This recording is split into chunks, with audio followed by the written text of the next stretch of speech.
Like, why are you guys spanking the kids? Like,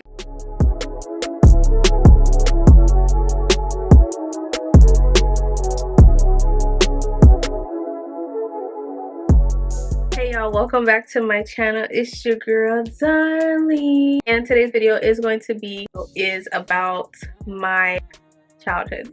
It's not, my childhood was not that bad, but there is certain stuff that happened in my childhood. So yeah, there are certain things that happened in my childhood very questionable. Today I was just kind of like reflecting on my childhood. Well, I tend to do a lot. I do a lot of reflecting about what happened to me or what happened in my childhood. I like to, like, I guess, dissect it, look at it from adult point of view, because when I was a child I did not realize certain key stuff that happened, or like I didn't really understand what was actually going on during that time. I just like to reflect on my childhood and look at it in a different perspective. So in this story I have two main characters that I'm going to be naming. I don't know if I'm gonna name anyone yet. These two characters, one of them is named Mrs. Puff, and yes, it has correlation, a little bit of correlation to the actual character Mrs. Puff from SpongeBob. The second person is Mr. Krabs. And Mr. Krabs on SpongeBob is a very cheap, money-hungry individual. In my story, this person is very cheap, very money-hungry. And so this all started off with, this is when I used to live in Florida. My family decided to buy their first house. It was a really cute little house. They still own it, but yeah, my parents decided to buy their first house or whatever. Across the street lives Mrs. Puff. Mrs. Puff was a very genuine person, but I feel like she was very used in this situation. But she was a very genuine person. There are certain stuff I did not like about her, but then as I grew up I grew to love her a little bit more. But when I was younger I could not stand her. I'm gonna get into that, but as I grew older I started to understand Mrs. Puff a little bit more. But back then I could not stand that lady. When we moved into this house, I was very, very young. I think I was probably 9 years old. We moved in 2005. I was 7 years old. Surprisingly, was I? Oh my god, I cannot do math. Okay, but I was 8. I cannot do math. Okay, I was 8 years old, still in elementary, so I was pretty young. So Mrs. Puff, who lived across the street from us, she noticed that a family moved in and they had very little children. She goes over to us and she asks my parents, basically let my parents know that she runs this after school slash, like, it was like a summer camp, and basically told them that how it's helpful for kids, it helps kids learn, talk to people, and venture out and shit. My parents was like, oh, okay, great idea, like, very great idea. This has nothing to do, well, it might, but it has nothing to do, but she was a Jamaican woman. So yeah, my parents are Haitian, so they clicked in that way, like that Caribbean way. So my parents felt like they could trust them, like, you know, Caribbeans and stuff are like that, they can trust them. So they decided to go see the school or whatever, not the school, the summer camp, and, you know, see what's going on and how it is before they like put us in there. I don't remember how much it is, but I think it was like $100 per kid. It was the summer school, and I guess my parents decided to sign me and my sister up, I think. So sign me and my sister up and put us into this program. When I first initially got to this place, I was like, where am I? Because one, it was like in the hood. There's nothing wrong with that. That's really good that they had that for the community. I was very, very sheltered as a kid. The only thing I knew was church, school, and home. You are Haitian, you already know what Ligny's level Lakai is. When I was brought into that environment with all these different people, mind you, I was only in elementary back then. So if y'all didn't know, when I was in elementary, I went to this mostly Caucasian school. It was barely any minorities in there. There's barely any Black, Hispanic people in there. Probably now they do, but back then they did not have that much minorities. I was coming from that type of school and going into this different environment with all these different people, well, all these different black people. And I love my black people. First, I'm not a coon, but I was very young and it was a very different setting for me. Most of my friends were white, literally. I literally had all white friends when I was younger. So it was kind of like a culture shock a little bit.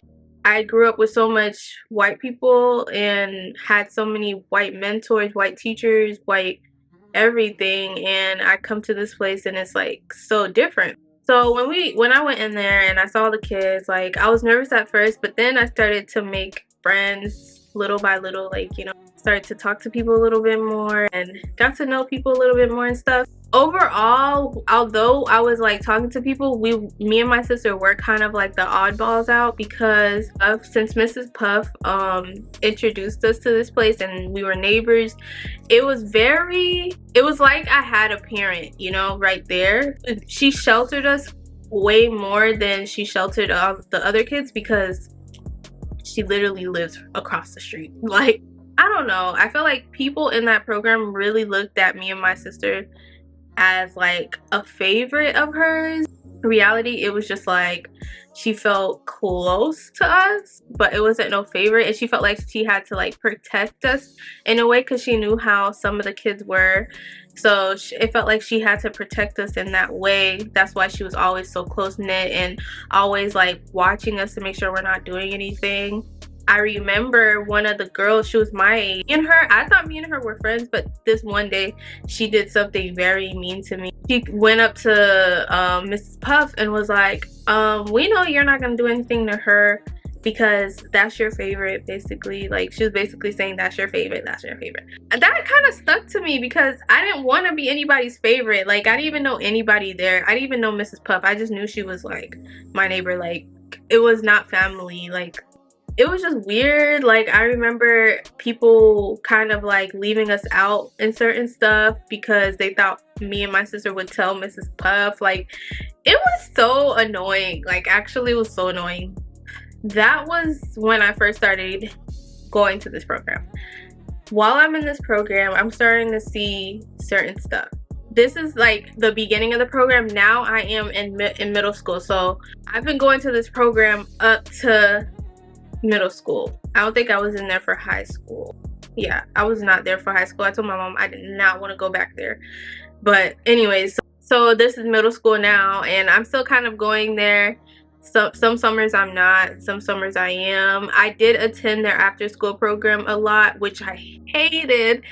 I hated their after school program so bad because as a kid I was a very visual learner. Well, I grew to know that, but back then I didn't know I was a visual learner. That program, it was very much what they say and you have to remember it. Like, when they would help me study for or help me do homework or something, they would basically tell me, like, teach me without like explaining it or like showing me how to do it on a paper. Like, they would basically verbally talk and expect me to retain information when that was not the way I can learn. And that's the problem with some of these teachers. Like, they need to learn how each student learn, because not everybody learns from just you talking, bro. Like, I haven't been in school since 2016. Well, I haven't been into like you know, regular school besides college since 2016, so I don't know if they changed that or not. But back then all my teachers taught one way. Like, not everybody can retain information from just you talking. Mrs. Puff had a very, very heavy Jamaican accent. Most of the time I did not understand what that lady was saying, but she was talking. There would be one day where I was sitting down to like do my homework, because like before you can play or have fun you had to do your homework. And yeah, so I did my homework. I was doing my homework. Mind you, everybody came in from school and they would do their homework and they would go play. I would still be doing my homework while people are playing. Like, I want to get more into the way education was for me growing up in another video, but that was a big struggle, like seeing everybody being done and I was still trying to figure stuff out because I didn't know what I was doing. Mr. Krabs comes in. Mr. Krabs is the owner of this program. Mr. Krabs comes in and he sees me. I've been met him. I just didn't say that back then, like when I was in elementary, but now I'm in middle school. There's this specific day that he came in and he wasn't really talkative. He was just like short with everybody. I guess like one of the kids or students, they did something bad. They did something. So Mr. Krabs takes this kid, and this happened a lot. This wasn't the first time, but I just remember this specific incident. So he takes the kid. I guess the kid was in trouble or did something, and the way this building was set up, we were downstairs and there was like a upstairs with the computers, the movie room. It was like different, and downstairs was like with the books, and like they had like a pool table. It was a lot of stuff. But he went upstairs and I'm doing my homework. Mind you, I'm doing my homework and it's pretty quiet. Like you only can hear like the kids playing, and that's pretty much it. So I'm doing my homework and I hear a scream, and then after the scream I hear like a belt or something, like a clap, and it just kept going and then going and then going and then going. I'm like, oh hell no. Freedom! What is this? Where am I and what is this? Y'all giving whoopings? And I was like, in my head, I took a mental note. I was like, oh, I wish they would. Like, I wish they would do that to me. That's literally what I said in my head. Not knowing that these kids' parents gave these people, Mr. Puff and Mrs. Puff and Mr. Krabs, permission to spank them. Are we not in America? Where are we? Are we in a third world country? Are we in Haiti? Like, why are you guys spanking the kids? Like, I'm appalled. I'm so confused. I'm literally so confused. I was so shocked. I was like, there's no way. There is no way. So that kind of scared me. I was like, I can't be here. That was like the first time I like heard it. Like heard like the tap and the scream, but I always knew that kids, like when they would bring them upstairs, that they were getting punished, beating or spanking, whatever. I always knew that's what they were doing because that's what people would say, but I never heard it for myself, and that was the first time I actually heard it. It scared me. It triggered me. It scared me. I was like, no. So when I got home, I told my mom was basically like, yeah, they told us that they do that, and they asked us that they would give permission, if we would give permission. That's basically what my parents said. Like, they asked my parents if they would give permission. My parents said no. And I'm like, damn right y'all said no, because spanking? You're not even my parents. You're nothing, Ken. You're not my auntie. You're just a random person, and we're giving you money. Why are you? Spanking is crazy. Spanking is crazy. Like, spanking a kid that's not yours is crazy. I don't care. And I should add this place was very like, it was a lot of Christianity, like religion practice, basically. Overall, it was Christianity, and then education. I forgot to tell you guys, I look a mess, chill, but I forgot to mention that the Mr. Krabs was a pastor, so do that what you will. That kind of explains a little bit about the spanking, just a little bit. I'm not saying Christianity is like that, but you know, that's how most, if you're raised Christian, you know. Yeah, so when I told my parents that, they were like, they laughed it off, but I was a legit like, if they would ever try me, I'm going crazy. Like, I had it in a mental note, but they wouldn't do that because my parents didn't give them permission. But I was just like, they just better not try me. Even though I was a wee little kid, I was so smart. Like, girl, what was you gonna do? Very disturbing. And I think that was the point where I was like, this is not for me. You know what was the point? I forgot to add this. They used to serve us food, right? And it wasn't no school food, because school food was okay. Yeah, I know y'all used to pretend like y'all didn't eat school food. I used to eat school food. Like, I used to tear it up. And what? This is very first world kind of, because like they still fed us, but it was annoying. Like the food they gave us was like a cold turkey sandwich with milk. They probably had juice every now and then, but I always remember milk. Like who eats a cold turkey sandwich with milk? A serial killer. That's who. Why are you feeding young children a cold turkey sandwich with milk? That is crazy. Anyways, but yeah, like I found that weird. And one thing that irritated me so much about this, I would have the cold turkey sandwich and I would ask them if I could warm it up. It was basically World War III when I would ask them if I could warm it up. They'll be like, no, you can't. You have to eat it cold. Why do I have to eat it cold? It's already nasty. Why do I have to eat it cold? Why must you torture me more? Like they really would have us eat it cold, and the only people who could warm up their food was the older ones, like the kids that were already in high school. They were the only ones that could warm up their food, and then the younger kids had to eat their sandwich cold. Like look at my I'm pissed. I'm reliving it. That's why I'm getting annoyed. Yeah, like it was a lot. So like I mentioned, this program was heavily Christianity based. So we would pray often, we would read our Bibles. They would have like ceremonies at a church. Like whenever we were done with a year, like graduated, they would have like a ceremony for us, and it would always be at a church. The food used to be bust. I'm not gonna lie. The food used to be bust for the ceremonies. I'm not gonna lie. Like I said earlier, I did have like a culture shock, but then when I started being at that place, it was just like, okay, like I start to get, you know, I start to wake up basically. Like I start to wake up from the slums of the Caucasians. Like I started to know what my blackness was. They taught a lot of African American history. They taught a lot about black culture. These are like the positive things. I did talk about a lot of negative things, but they did teach me a lot of stuff. Like they taught me about black culture. You know, they showed me different black people who made it. Like there was a black football player who made it from the city I was from, and they were always talking about it, like you can make it, like you can make it too. This guy was from the same city, he's black, he made it. They're very positive in that sense, where they uplift black people. That was like one of the things. And they had like a really big mural on the outside of the building with like a whole bunch of black like famous people and people who've done it in history and stuff. That part was good.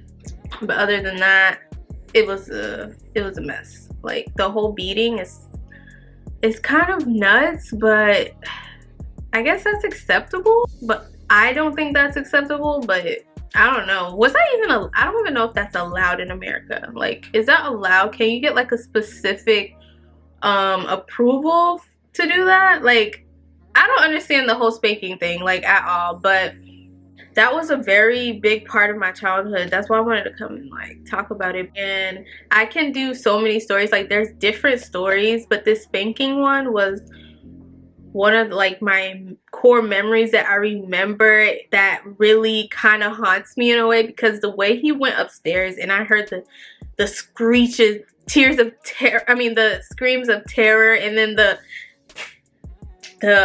belt smacking. It was crazy.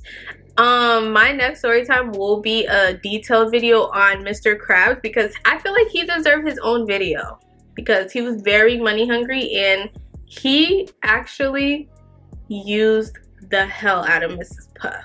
Stay tuned for part 2. I don't know when I'm gonna be dropping part 2, but like this video if you want part 2, so I can tell you guys about Mr. Krabs and how he was very money hungry. Like this man, he was a go-getter, but at the same time, he did people wrong to go get it. Let me know if you went through something like this. Like, let me know. Like, do you guys think it's problematic that they were spanking them? Like, I honestly think that's problematic. Like, it's not your kid. And then, like, why would the parents agree to that? I guess. But anyway, thank you so much for watching. Like I said, like this video if you want to see part 2. And I will see you guys on the next one. Bye.